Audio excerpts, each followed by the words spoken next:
Okay.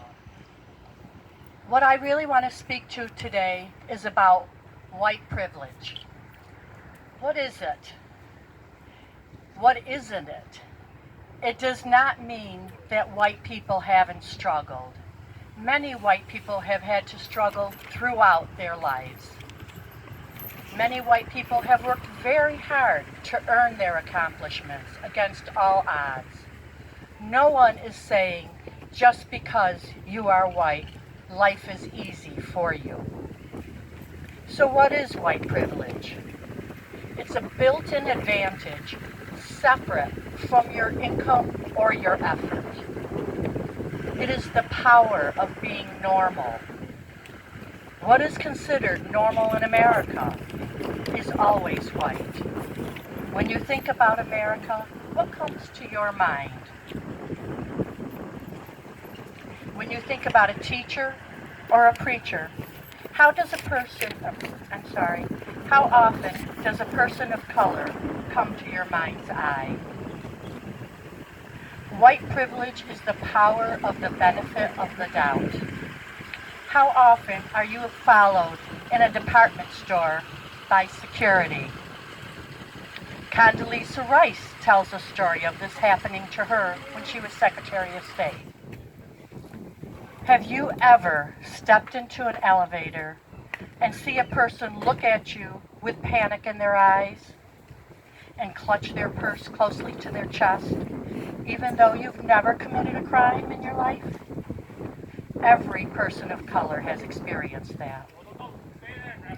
Have you ever been afraid to do something because you know if it comes out negatively, you will reflect on your entire race? Have you ever been in a parking lot and gone to the wrong car and tried to open it? I have, and we laugh and move on. This happened to my daughter a few weeks ago. She borrowed my car and mistook another car for my car, and she was standing next to it trying to unlock it. The woman who owned the car came out running and screamed at her.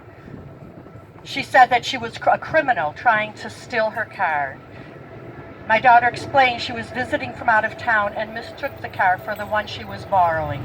She clicked the beeper and the woman could see her going towards the other car.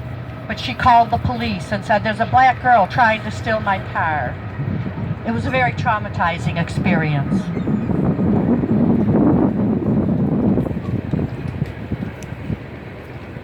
These are just a few examples of what white privilege is, microaggressions, little things that we never even notice.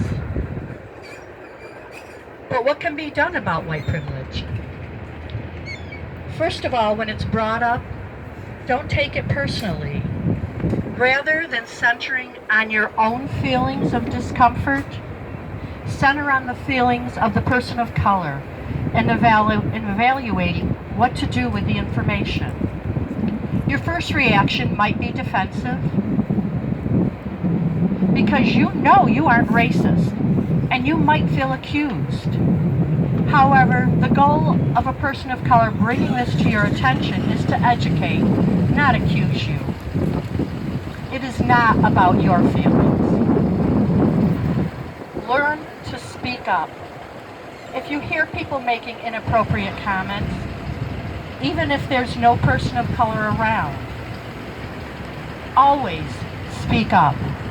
Silence implies agreement. Always remain vigilant. If you're in a store and notice a person of color being questioned for doing nothing, speak up, or at least let them know that they are not alone and stand and watch. It is long past time to remain quiet.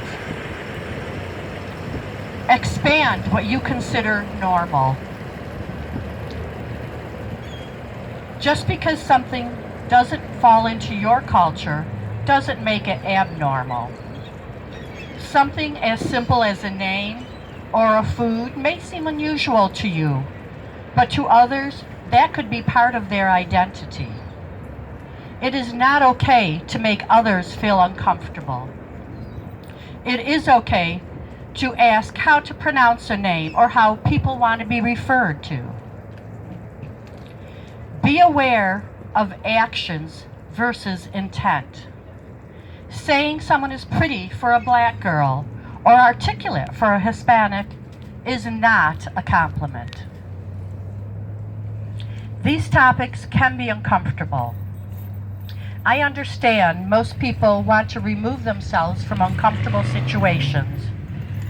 Remember, if you're uncomfortable in seeing things transpire, think about the fear that person is experiencing.